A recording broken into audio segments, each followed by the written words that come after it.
Right now, it is time for Appraise This with Tim, Luke, and Greg Strahm, the Appraisal Guys, the frickin' frack of Nick and Knack.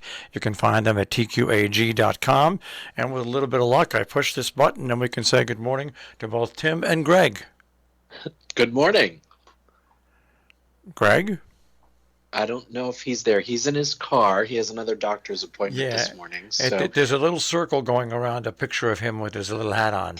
So that means it's so that means we have lost him, but we'll try to bring him back. I'll take a yeah. look at that every once in a while.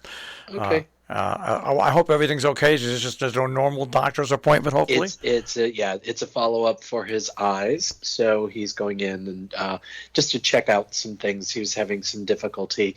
We think that he had the eye doctor said that it was a cataract about a year or so ago, and I said, well, if it gets to where it's bothering you, then make an appointment. It was starting to bother him, so he's going to get that checked out. I know all about these doctor's appointments. I've had Yes. numerous doctor's appointments since this brand new year began of 2022. Yeah. Well, anyway, let us get to some auction news. That I have spied, and caricatures. Everybody, you go to places and people draw pictures of you that are kind of funny, kind of true, kind of insulting, kind of all those things. But there is actually iGavelAuctions.com offering works by Thomas Rowlandson. It's February 24th through March 15th. Over 500 lots of drawings. That also has prints and books as well. This was during the 19th century, and you don't think of caricature art going back that far. At least I don't, because Right. the way it's done now. But looking back at some of the older versions of it, a much more tamer version of it. Right. And I think that it also goes along with, if you think about it does date back the political cartoons that also were kind of satires of whatever was going on in the day, and the way to either make fun of the king. I mean, these illustrations and that genre of art really does date back. And some of it has, it's both political and also commentary on what was going on at the time period. And I think that those things, I think they really capture not only the essence of a time period, but also the artist and what they were focusing on. Because a lot of the artists, especially caricatures, as you said, can be a little insulting, or can be just exaggeration of what they are seeing. And it's the same kind of thing that political cartoons do. And there are a lot of people who collect them. And, there are some artists that are more desirable than others. But this is interesting that they have a whole selection. This must be an archive or family member or something that is offering this, because it's to have such a large collection. All right, now let's get away from auctions for just a second and break to everybody around listening to this show on the radio and on our on-demand page. You had a very nice thing happen to you with yourself. Yes. I made the news. Yes. In a good way. We've been really building the Hindman Appraisal brand and the business, basically. And we have announced that we set up an independent LLC, so it's Hindman Appraisals LLC, and I have been named the national director for the appraisals and valuations of that we're doing around the country. So it's been just a real wonderful ride. It's been really great to really help build the brand, help build the awareness that, of course, we do appraisals and we do appraisal reports, and there is a cost, but we do it for the IRS if it's for estate purposes, or for donation if people are looking to donate items. And then, of course, for insurance, if you need to have things scheduled or just things added to your insurance, especially if it gets over a certain value, The insurance company doesn't understand like like a George Nakashima table can be worth 40 to 60 or $80,000. They just see it as a piece of wood and a table, but that's why an appraisal is important. But it's been just a really great year that I've been working with Heinemann, and they've appointed me to this position, which is great. And also this year, I am serving as vice chair of the Appraisal Standards Board. So it's been just and look at today, it's 2/22/22. It's all twos. It's lucky number day, but it's been just a really, we've had great response to the launch of the new LLC and our logo, and we have you check us out at HeinemanAppraisals.com. So it's been just really great after a year to see this change from a year ago when I just started the company. It's a big increase in what we've been able to do for not only the people who need appraisals, but also just making the awareness of the importance of appraisals and valuations. Well, it takes all the questions out when something happens to something of value. You have a standard now that is set.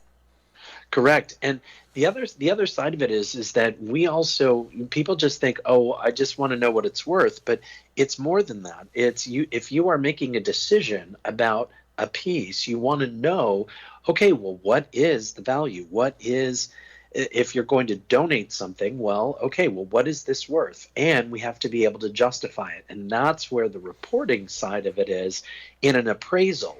In a valuation, it's a little more loose. It's not really putting the report together. If you're not acting as an appraiser, as an auction professional, we do this all the time, is we help people determine or understand, okay, well, if this is going to be sold, you could expect in the $800 to $1,200 range. That's what you're looking at, maybe $1,000. So it's giving people that information so that they can make an informed decision about what to do, what the next steps are for their items or their collections. All right, now I missed a couple of shows over the course of the past month or so, and I had some articles that I put aside and saved, and one of them is a kind of a good news article, and that is the great granddaughter of a Jewish art patron who spent years tracking down the collection. Finally had the heirs finally actually got the paintings of Jules Strauss. There was an auction in early February. The hammer went down in 1 minute, but they estimated that it would bring in $1 million to $1.5 million, and it brought in $1 million. Oh, okay.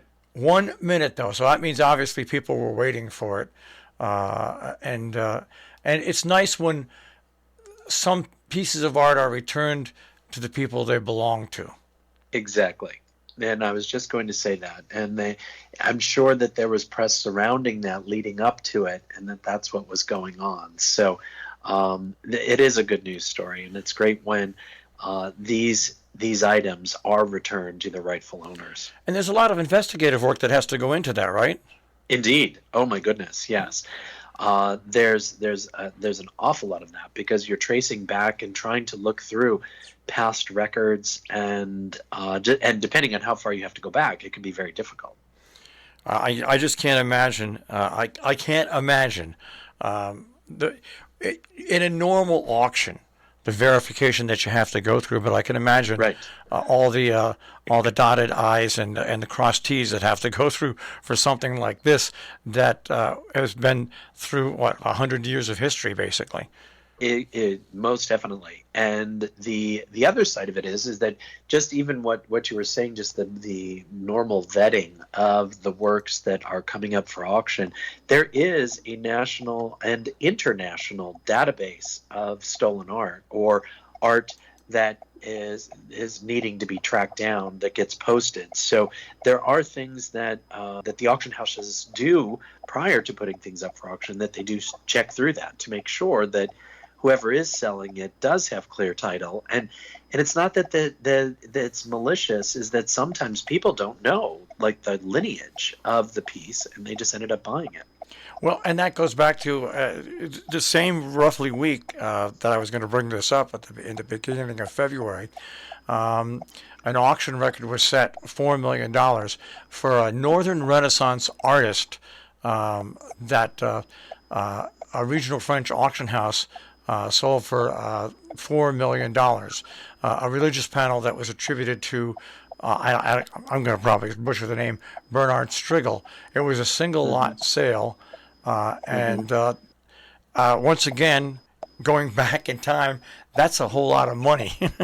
Yeah, yeah, yeah, and also with that same in that same vein is that uh, so attributions can change over time. There can be other things that people think or they attribute it to one, and then because there are advances in technology, they can check the pigments or whatever it is, and that can change over time. I know we had a client that had presented us with a piece um, that Sotheby's had looked at and attributed to a specific artist, and that was probably 25, 30 years ago.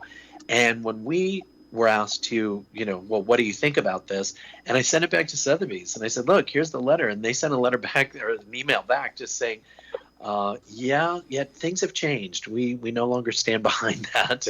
And because there's been a lot more of the research into the background of that particular artist, we do know that this is the school of or a student of and not the actual artist. So when something can, and when it's that old, it's really, you're kind of at the mercy of the experts and what their opinions are. I don't know if you saw, I posted something on, I think it was LinkedIn.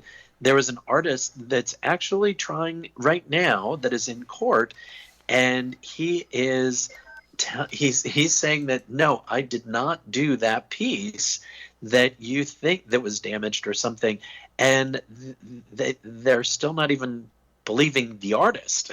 There's a lawsuit that is going through, and even the artist is being questioned about his opinion of whether that piece was done by him or not. And part of what part of the problem was is that in the 60s he did a lot of mushrooms and LSD, and they're saying that he thinks he can't remember doing that is what they're arguing. But even the artist is challenged, so it's a slippery slope when you get into authenticity. Now, what happens? Now, then this is a fresh question.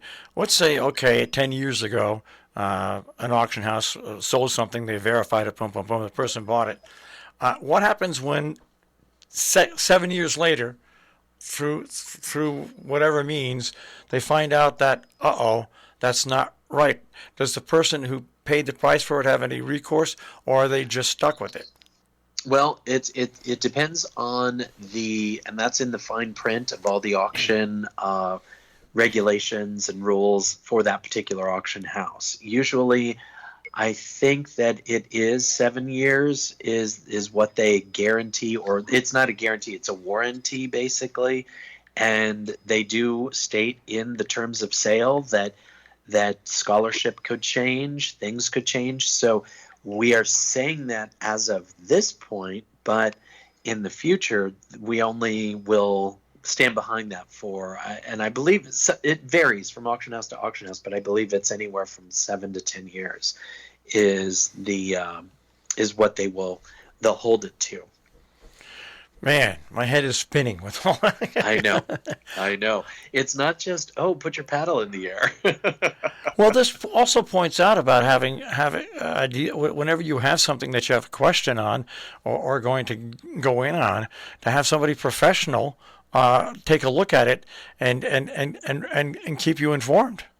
Oh, most definitely. But the other thing to consider as well is that when you are looking at any piece or a paint, but specifically a painting that'll have, or any kind of artwork, it will usually have provenance listed. So you can see that in some it was acquired directly from the artist, or it was at a gallery that was acquired from an artist and then purchased. So when you can track some of the lineage, that also helps provide a little more assurances of where the piece came from and what the background and ownership background of the piece has been.